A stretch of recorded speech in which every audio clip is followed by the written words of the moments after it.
Hello and welcome to Wisdom Trek. This is Guthrie Chamberlain and I am your guide to wisdom and creating a living legacy. Thank you for joining us for our 7-day-a-week, 7 Minutes of Wisdom podcast. This is day 79 of our trek, and the past 2 days we've explored how to perform random acts of kindness each day, because each day is unique and we will never have a second chance to live that day. Today we want to focus on the 10 trails to overcoming complaining. We are recording our podcast from our studios at Home 2 in Charlotte, North Carolina. As we start out on life's trek for another week, with its uphill slopes and downward paths, let us be resolute to make the most of every situation that we face. We may encounter smooth trails or rough, but regardless, we have a destination to reach for this week, and that is to make a positive impact on everyone that we meet. The destination is never as exciting or important as the journey itself. It is on the daily journey that we are creating and building the living legacy that will last for eternity. Let's make it a great journey. As we set out on our trail today, we run into a very rough trail that is narrow and scattered with rocks and loose dirt. It makes getting solid footing very difficult, but we must continue on our 20-mile hike for today. It certainly will be difficult. Under these adverse conditions, it's very easy for each of us to start complaining and grumbling. We are all tempted to do so in life. We have to ask ourselves, though, is this grumbling and complaining going to help us along our trek today? This reminds me of a time about 35 years ago where Paula and I would pick up an elderly lady, Mrs. Borne, every Sunday and take her to church. She was right on the way, and it was very convenient for us and her. She was significantly crippled with arthritis, and it was difficult for her to walk or even get into the car, but she faithfully attended each week. We would ask her how she was doing each time we picked her up, and she would go on how difficult it was to get around and talk about her husband who had died many years before, but she would always end her story with, "I'm not complaining, mind ya." Paul and I still jokingly use that phrase when we catch ourselves grumbling or complaining about something, and as with most complaining, it's usually over something quite trivial. Certainly complaining and grumbling is as old as mankind itself. One of the greatest leaders of all time, Moses, had to deal with a nation of complainers as they trekked through the wilderness for over 40 years because of their lack of belief that God would take care of them. This was the case with the children of Israel, as indicated in Exodus chapter 16, verses 6 through 8, when they were complaining about Moses and his leadership and then the lack of food and water. And the passage reads like this: "So Moses and Aaron said to all the people of Israel, 'By evening you will realize it was the Lord who brought you out of the land of Egypt. In the morning you will see the glory of the Lord, because he has heard your complaints, which are against him, not against us. What have we done that you should complain against us?' Then Moses added, 'The Lord will give you meat to eat in the evening and bread to satisfy you in the morning, for he has heard all your complaints against him.' What have we done? Yes, your complaints are against the Lord, not against us." If we are really honest with ourselves, when we find ourselves complaining, we are no different than the Hebrew nation and are actually complaining against God because we feel that our lot in life is unfair, which also shows a lack of faith on our part. So as we continue on our rough trail today, let's look at 10 attitude adjustments that we need to make in our thinking. When you choose to change your attitude, you switch from thinking from a defeatist mentality to one of achievement. Achievers have a can-do attitude that sets them apart from the complainers. Achievers are sold out to the accomplishment and success, no matter what the obstacles, and they are willing to put forth the effort and to pay the price for that success.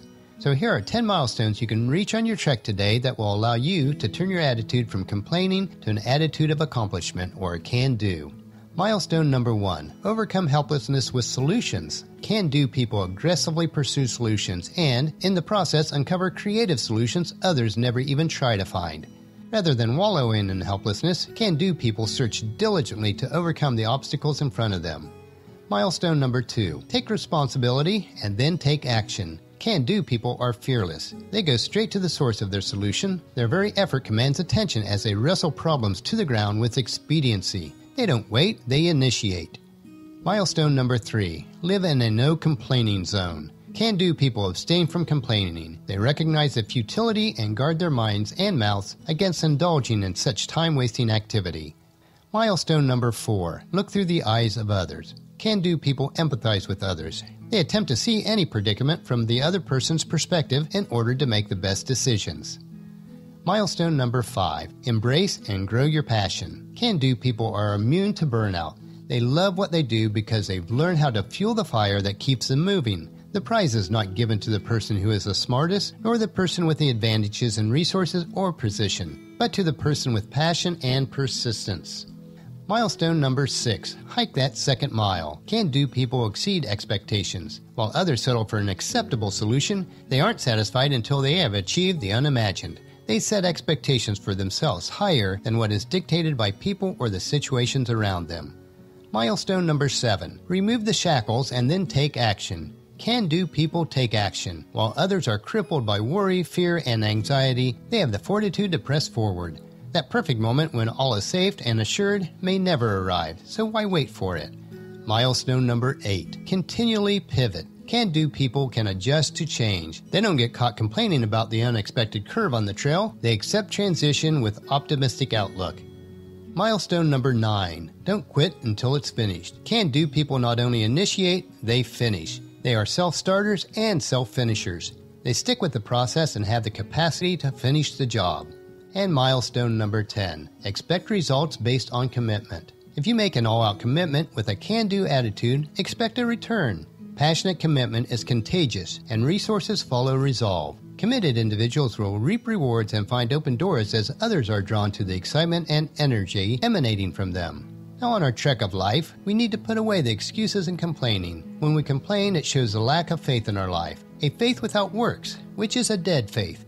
Instead of being a complainer or a can't-do person, be a can-do person of accomplishment. And take to heart the exhortation the Apostle Paul wrote in his letter to the church at Philippi in chapters 2, verse 13 through 15. For God is working in you, giving you the desire and the power to do what pleases Him. Do everything without complaining or arguing, so that no one can criticize you. Live clean, innocent lives as children of God, shining like bright lights in a world full of crooked and perverse people. Well, that'll finish our podcast for today. If you've missed any of our previous podcasts, please check out Wisdom Trek at iTunes, Stitcher, SoundCloud, Spreaker, YouTube, or on wisdom-trek.com. And tomorrow, we will take the 6 trails to overcome mediocrity. So please join us at our camp tomorrow for another day of Wisdom Trek, creating a legacy. And if you enjoy these daily doses of wisdom, these nuggets we consume, I encourage you to take the time to invest in yourself in the following 3 ways. First, invest with a little of your time by improving Wisdom Trek by leaving your name, your email address, and a comment at the website so we can provide you with the wisdom and insights that best fit your needs. Number 2, invest in yourself by listening each day to the 7 minutes of wisdom through Wisdom Trek. And the best way to do this is to subscribe at iTunes or Stitcher so it's downloaded to you automatically each day.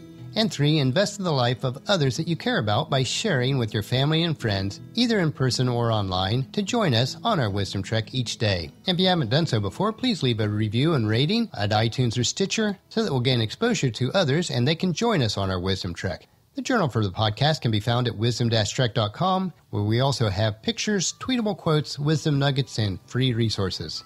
And thank you for allowing me to be your guide, your mentor, but most importantly, your friend, as I serve you through this Wisdom Trek podcast and journal each day. And as we take this trek together, let us always live abundantly or fully, love unconditionally, listen intentionally, learn continuously, lend to others generously, lead with integrity, and leave a living legacy each day. This is Guthrie Chamberlain, reminding you to keep moving forward, enjoy your journey, and create a great day every day. See you tomorrow.